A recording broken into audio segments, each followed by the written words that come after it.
చెప్తారు. నేనేం చెప్తున్నా మీ అమ్మ వచ్చిందా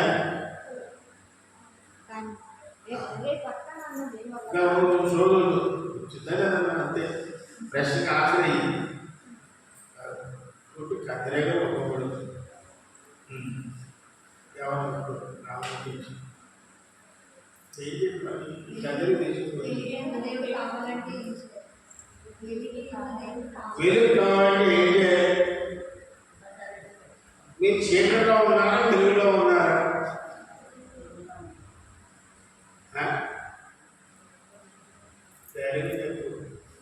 నా దగ్గర పక్కన వెలుగులో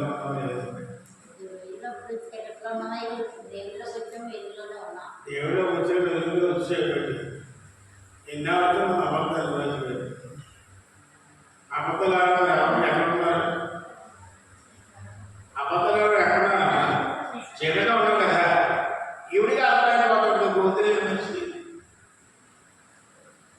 మరి మీకు అనుభవం ఏంటంటే మీకు ఏం పని చేయదు, చెవుల కళ్ళ. కాబట్టి మనం తప్పు చేస్తున్నామంటే పాపం వద్దన పాపం చేస్తున్నామంటే మనం చీకట్లో ఉన్నట్టు. చీకట్లో ఉన్నవారు చీకట్లో చేస్తారు, వెలుగులో ఉన్నవారు వెలుగులో చేస్తారు. చీకట్లో ఉన్నవారు చెప్పలు కొట్టండి, తప్పలేదు. ఒక్క 2 మంది నువ్వు చీకలు లేవా వద్దన చేయలేదా ఎక్కడిగా భయపడ్డా.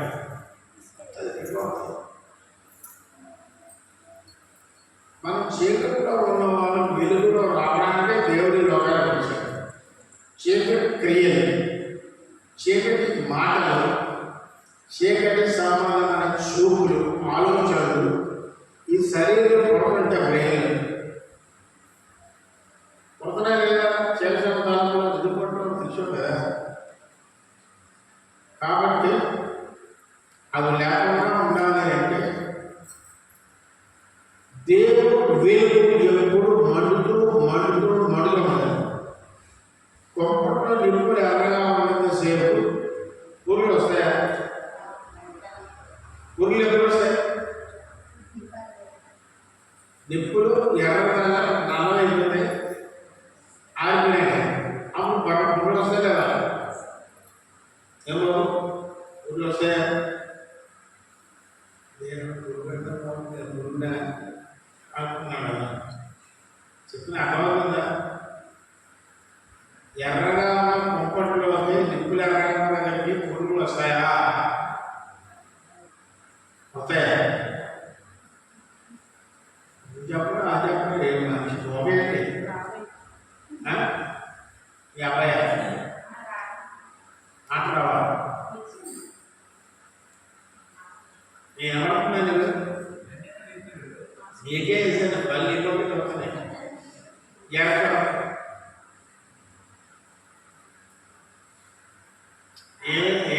ప్రశ్న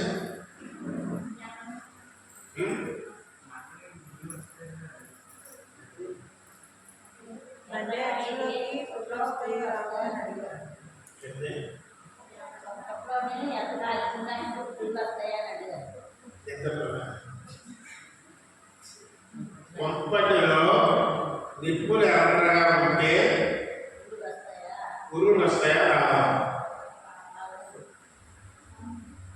మాట్లాడు అబద్ధంలో ఎర్రగా ఉంది నిప్పు అంటే కాలిపోతాయి. అప్పుడు పురుగులు వస్తాయా రావా?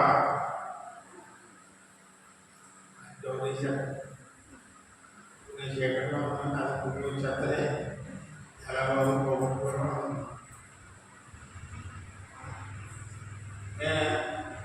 పురుగులు వస్తాయా?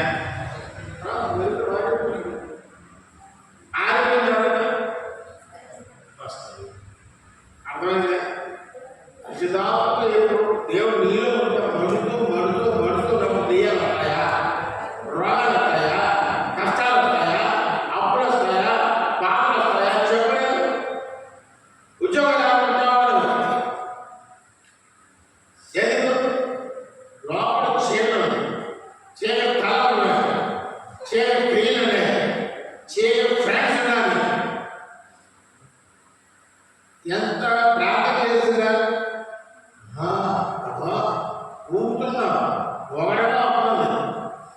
దేవుడి దగ్గర ప్రార్థన రాయడం లేదు. ఇంత తరిచిన కోడిగా ఉన్నా వేడి చేసుకోలేదు. వేడి భద్రత నింపబడాలి. ఆయన రావాలి. ఆయన ఇస్తే ఎప్పుడు వస్తాడు? లోకంలో పాపాలను విడిచిపెట్టి నా వద్దు ప్రభు ఎంతగానో నియమించాను, ఇక చాలు, నువ్వు నాతో ఉంటే చాలు, నువ్వు నాలో వస్తే చాలు. అంత లోకం ఏది అవసరం లేదు. దేహరాజు చంపన, శరీరాలను చంపన, జీవనమ్మాలు చంపన, గొప్పలు డబ్బాలు మీరు నాకు కావాలి.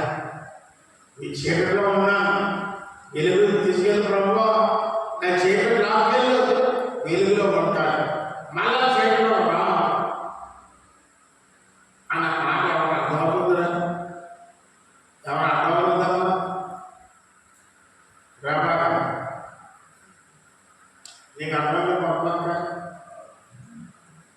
అందుగా అర్థమైందా? నీకేం అర్థం చేసావు, పిల్లలు తప్పుడు కనిపిస్తావు కనుక ఎవరికి అర్థమైందిరా? అర్థమైనా చెప్పకండి అని బాబు అర్థమైందా? ఇద్దరు అర్థమైందా? ముగ్గురు అర్థమైందా? కనుక సైతాన్ని చాలా సులువుగా చిక్కుపెట్టే పాపం పడవేశాం. ఒక క్రైస్తవుడే నువ్వు ప్రభుత్వం అనుకున్నావు, పర్వాలేదు, సినిమా చూడడం ఎక్కడ బైబిల్లో రోజు సినిమా హాల్ టీవీ పెట్టుకున్నావు, సెల్ పెట్టుకున్నావు, చూద్దాం పర్వాలేదు అని చెప్తాడు. వాడు క్రైస్తవుడు, నువ్వు క్రైస్తవుడు అభిషేకం పొందినవాడు. ఏం చేస్తావు? ఆ మాట సమాధానం చెప్తావు. అవి ఉంటావయ్యా, నువ్వు వెళ్తావా వెళ్ళవా? నేను లేకపోతే వెళ్తావు. కుమార్ లేకపోతే వెళ్తాను. కుమార్ చూడడం కదా రాత్రులు ఏం చేయాలి బాబా అని కూతురా? నేను చెప్పిన అనుభవం ఏం చేస్తాను? వాటికి పోతావా? చూడను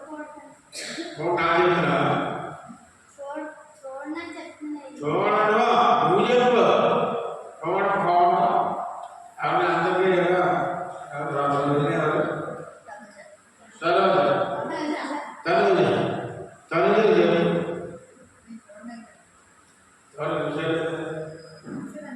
ఒకప్పుడు కాదు, ఈ మధ్య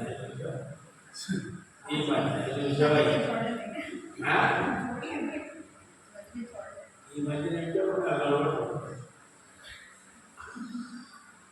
అంతకుముందు తీసేదవుతుంది.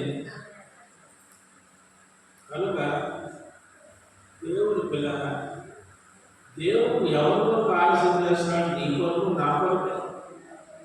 ఈ కొత్త దేవుడు పరిశుద్ధపరచబడతామని, సత్యంలో వస్తామని, అసత్యాలు విడిచిపెడతామని, సైతాన్ని విడిచిపెడతామని, సైతం క్రియలను విడిచిపెడతామని, వెలుగులో వస్తామని, వచ్చిన నువ్వు మన చీకట్లో వెళ్ళకుండా ఉండాలని ఆయన నమ్ముతున్నారు. చంద్రబాబు నాయుడు వచ్చాడు, రైతులు సినిమా వచ్చిన తర్వాత నేను తీసుకెళ్తాను అంటాడు. కొట్టి తెలుగు భాష చూస్తారండి అంటారు. భాషను పడుకున్నారు.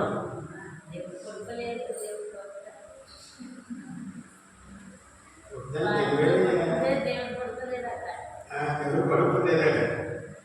అందరూ అంటున్నారు, కుర్చీలో పడుకున్నావు, అందరూ అంటున్నారు, ఆచార్య పడుకున్నావు, దేవుడు పడుకున్నాడు. ఆయన కొనుక్కాడు వారు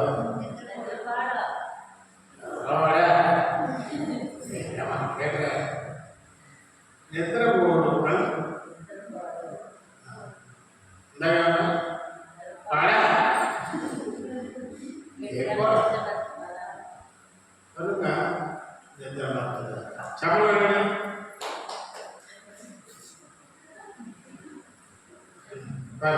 అప్పుడే దాని తర్వాత చదువు. యోహాను 8:32 మీరు నా వాక్యమును నిలిచిన వారైతే సత్యము అప్పుడు సత్యము మిమ్మల్ని స్వతంత్రులుగా చేయడం. సత్యము ఉండడం వల్ల నీకు లాభమే. నీకు ఏ సమస్య అయినా, దెయ్యాల దగ్గరకు వచ్చినా, అప్పుల దగ్గరకు వచ్చినా, కోర్టు కేసుల దగ్గరకు వచ్చినా, సత్యము మిమ్మల్ని స్వతంత్రంగా చేయి. కట్టు దేవుడే ప్రభువు లేనప్పుడు 10 ఏళ్ళు బట్టి నేను కోర్టులో కేసు ఆపుతాను. ప్రభుత్వం వచ్చినంత రాయగా ఉన్నాను, ఇలా ఆడాలి ఇలా ఆడాలని ఎంత అడుగుతున్నాను. నేను ఆడైతే ఆయన అయిపోయింది. ప్రభు నమ్ముకున్నాను. నేను అబద్ధం ఆడాను. అబద్ధం కేసు పోతాను. కేసు పోతే పోయిన మనుషులుగా దేవుని నా కేసు పోకూడదు. నేను అబద్ధం ఆడలేదు. గొప్పని పోదురా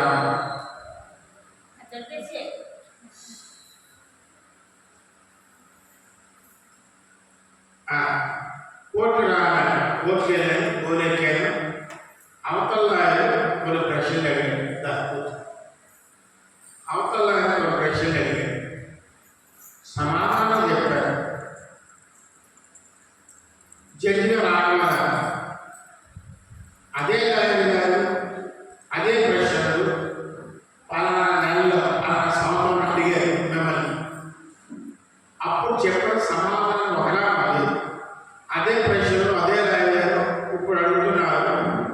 ఇప్పుడు చెప్పిన సమాధానం ఒకలా ఏది నిజం అని ఆ లాయర్ లేదు, ఈ లాయర్ లేదు, జడ్జిగా లేదు మాట్లాడతారు. ఇదే నిజమండి. అప్పుడు అన్ని అబద్ధం ఆడాలండి చెప్పారు. ఎందుకు చెప్పాడు? ఎందుకు చెప్పగలిగారు?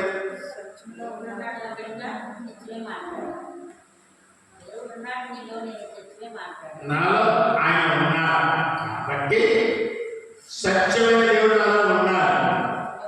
పరిశుద్ధ శక్తి నాలో ఉంది. ఆయన అబద్ధమాడు, అబద్ధమైన మానవుడు కాదు. ఆ దేవుడు ఈ యొక్క మానవుల్లో ప్రవేశిస్తే ఈ పెద్ద ద్వారా లోపల అబద్ధం మాటిస్తారా? అర్థమవుతుందా? అబద్ధమాట లోపల పోతాడు. ఎవరు వస్తారు? అడిగిపోతే సైతాన్. అప్పుడే దెయ్యాలు, అప్పుడే సమస్య, అప్పుడే రోగాలు, అప్పుడే బాధాలు వస్తాయి. అది తెలుసుకోవాలి. క్రైస్తవుడు అన్నవాడు చెప్పాను. ఇక్కడ 40 సంవత్సరాలు 3 సార్లు ఇవన్నీ రోజు 30 ఆడవాలి కదా. రోజు 30 కదా. ఇలా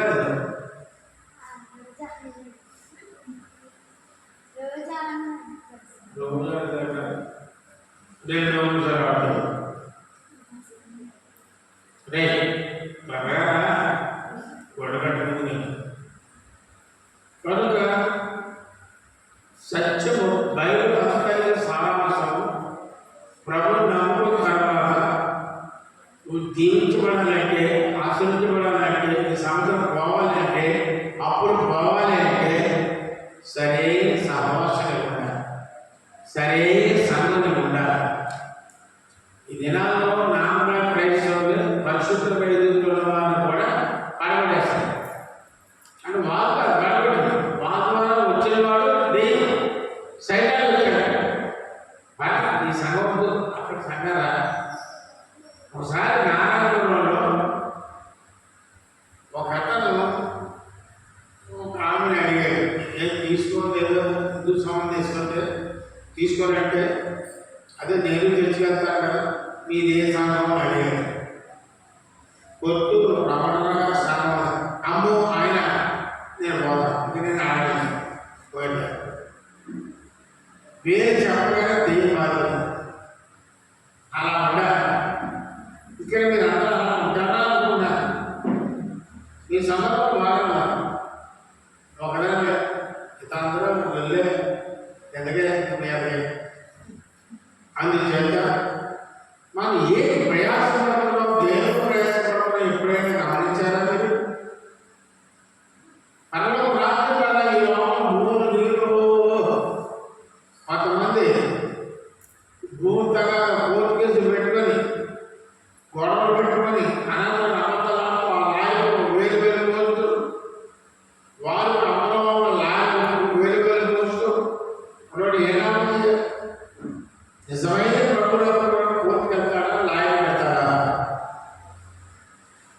కేసు వచ్చింది ఏదో పక్కన నుండి మీరు కేసు చేశారు, అప్పుడు తప్పదు జవాబు ఇవ్వాలి. నువ్వే ఇతరులకు అన్యాయం చేశావు, వాళ్ళు మీరు కేసు చేశారు, అప్పుడు ఎక్కడికి వెళ్తావు? దేవుడి సన్నిధికి వెళ్ళి ఆయన జడ్జి, కోర్టు ఆయనది, నువ్వు ముద్దా. ఆయన మాట్లాడు ఏమంటున్నాడు? నేను తీర్పిస్తానంటే ఆయన అబద్ధాలన్నీ ఒప్పిస్తావు, ఇప్పుడు చేసిన పాపాలన్నీ ఒప్పుకో, ఇక మేము చెయ్యను, సత్యమే మాట్లాడతాను, తీర్మానం చేయి, నీ పట్ల ఏం చేస్తాను. నువ్వు మౌనంగా ఉండు.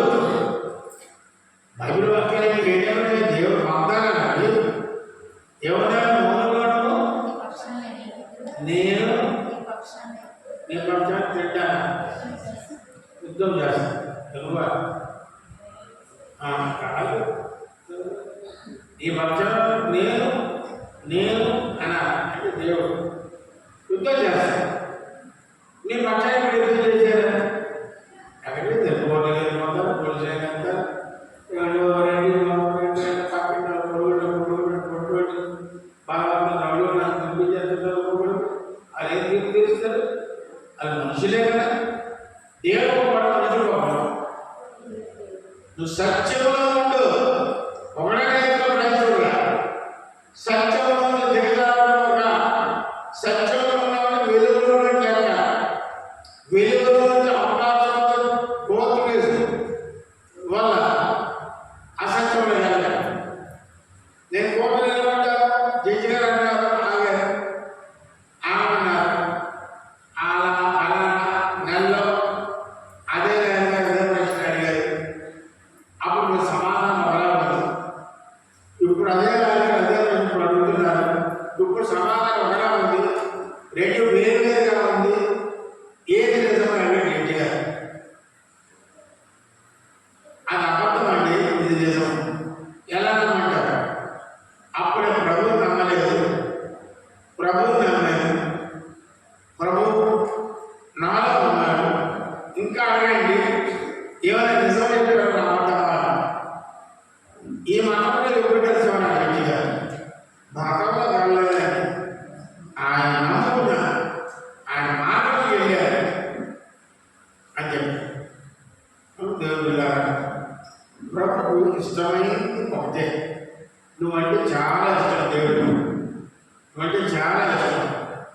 అది ఎన్నో పాపాలు చేస్తావు, పాపాలన్నీ కూడా ఒప్పుకో, చిన్నప్పుడు వెళ్ళిపో, విలాసంగా వెళ్ళిపో, అన్నీ ఒప్పుకో. ప్రభావ ఆ పాపాలు క్షమించు, ఇక మీద చెయ్యను అని ఒకసారి వాడు దేవుడు తప్పకుండా నీ సమస్యలో విడిపిస్తుంది. తర్వాత కీర్తనలు 19వ అధ్యాయం 9వ వచనము. కీర్తనలు 19 చదువు. యెహోవా న్యాయవిధులు సత్యమైనవి, న్యాయవిధులు సత్యమైనవి, యెహోవా న్యాయవిధులు సత్యమైనవి, అవి కేవలం న్యాయమైనవి, కేవలం న్యాయమైనవి. దేవుడు అసలు ఈ కోర్టు ఎక్కడ అసలు కోర్టు దేవుడు కదా. ఈ లోకంలో ఉన్న కోర్టు చట్టాలన్నీ ఎక్కడి నుంచి వచ్చాయి? బైబిల్ నుంచి వచ్చాయి. న్యాయవిధులు ఆయనే నిర్ణయించాడు. కాబట్టి ఆ న్యాయవిధులు నేర్చుకున్న నువ్వు జీవితంలో చెడు మాట్లాడక, చెడు చూడక, చెడు వినక న్యాయం చేయవచ్చు. నీ బంధువైనా, నీ స్నేహితుడైనా, నీ భార్య అయినా, భర్త అయినా, కొడుకైనా, ఎవరైనా ఎటువంటి న్యాయం ఉందో ఆ న్యాయం తీర్చు. అదొకటే. అన్యాయంగా తీర్పు తీరిస్తే దేవుడు నీకు కూడా అన్యాయంగా తీరుస్తాడు. కనుక దేవుడు సత్యాన్ని పట్టుకుంటే జీవితం సత్య మార్గం పొరపాటు అన్నం వెంటనే పడుదల క్షమాపణ ఏ వ్యక్తి గురించి అబద్ధం ఆడారో ఆయనతో కూడా చెప్పి, బాబు నేను చెప్పుకున్న అబద్ధం వచ్చింది, క్షమించు, సత్యం ఇది చెప్పి ప్రభుత్వం క్షమాపడినప్పుడు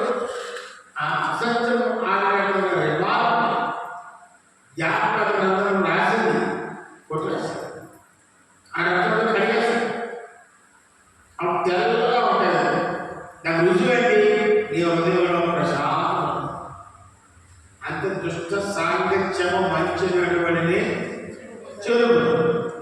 దుష్టుతో సవాల్ చేయకూడదు. క్రిస్టియన్సే అవ్వచ్చు, దుష్టుతో సవాల్ చేయకూడదు. దాని వాడు మన మాట మనం సత్యంగా జీవిస్తున్నాం. వాడు మన మాట మాట్లాడితే ప్రభుత్వ జవాబులకి పర్లేదు, ఒక అబద్ధమే కదా, పర్లేదు పర్లేదు పర్లేదు అంటే నేను వచ్చినవాడు ఎవరు వచ్చిన దేవతది సైతాన్ ఏజెంట్, సైతాన్ ఏజెంట్. అందుకే సంఘంలో చాలా భద్రంగా కాపాడుతున్నారు. తప్పు చేశారు గర్జిస్తారు, వింటే పోతారు. నాకే నచ్చం. వాడే చాలా జాగ్రత్త వినాలి. సైతాన్ని తీరని వచ్చేసింది ఆ మాట. నా మాట చేదుగా ఉంది. నేను అప్పటికే జాగ్రత్త అన్ని శోధ నుంచి, కష్టాల నుంచి, బాధల నుంచి, వెలివేల దగ్గర నుంచి అందరూ నన్ను వెలివేశారు. అటువంటి శోధనే ఎక్కట్లేదు. నేను దేవుడు నాతో ఉన్నాడు. ఇందాక చెప్పినట్టు సత్యంలో ముందు స్వతంత్రంగా వచ్చాయి. కోర్టు సత్యం చెప్పాను.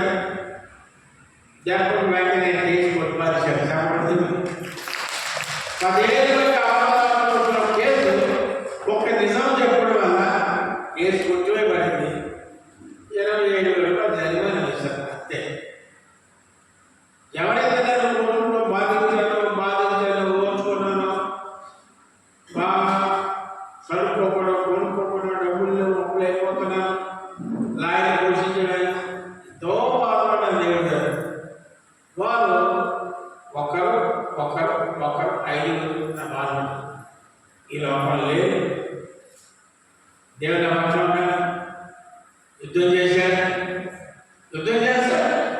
నువ్వు మాత్రం మౌనంగా నువ్వు దేవుడు బాగా కనిపెట్టుకొని గుండు సత్యాన్ని వినాలా అంటే ఏం చేయాలమ్మా?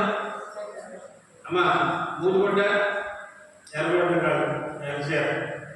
ఏం వెళ్ళకూడదు? నువ్వు మీ ఆయన విడిచిపెట్టమన్నా? ఏంటి విడిచిపెట్టమన్నాను? అన్న కూతురా వదిలిపెట్టాను. ఊపిరాడతా నా మెసేజ్ ఊపిరాడుతున్నామని ఎంత ఊపిరాడతా నా దగ్గర పడతాను. జీవించి బోధిస్తాను. కనుక కొంతమంది వాళ్ళు ముట్టుకుంటారు, పాలు పట్టుకుంటారు. నేను ఆ టైం అన్నా, నేను పాలు పట్టమన్నా వాళ్ళే పడతారు. ఒక్కొక్కరు పడుతుంటే వాళ్ళ నవాళ్ళు పడుతుంది. ఒక ఆవిడకి నా షర్ట్ వేసుకుంది, చెప్పింది అదే గర్భాలు వచ్చింది. చెప్పడం లేదు, ఆవిడే చెప్పింది మీ షర్ట్ వేసుకున్నానండి గర్భాలు వచ్చింది. కానీ పరిశుద్ధత ఎప్పుడైతే నేను మెయింటైన్ చేస్తున్నానో నా రుమాలు ఏంటి, బట్టలు ఏంటి, ముగ్గురు పుస్తకం ఏంటి, చేయి వేస్తే ఆడైతే అన్నింటిలో బాగుంటారు. దానివల్ల ఉన్నారు కొంతమంది నేను పట్టించుకోవడం అనుకుంటున్నారు. నేనేం పట్టుకున్నా వీళ్ళకి జరిగే అద్భుతాలు బట్టి పడుతున్నారు. వాళ్ళు ఈజీ వచ్చుకోవాలని వచ్చుకోకూడదు. కానీ అది తప్పదు. వాళ్ళందరూ పట్టుకున్నారు, బట్టలు పట్టుకున్నారు. పట్టుకుంటే మీ సత్యం అండి సత్యం అండి అలా ఇస్తానే ఈరోజు జరిగిపోతున్నాయో అది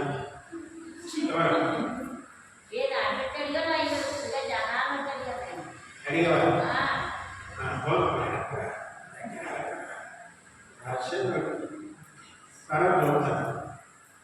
కనుక దేవుని పేదలు రుమాలతో ఇలాగన్నారు, అద్భుతం జరిగేది.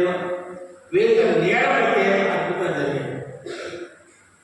కనుక దేవుని పిల్లరా, ఎందుకంటే నీలో మిమ్మల్ని మీరు కూడా అలా ఉంటే దేవాని గొప్ప కార్యములను మరింతలచి స్తుతించెదం. నీ ఆశ్చర్య క్రియలను పాడి కీర్తించెదం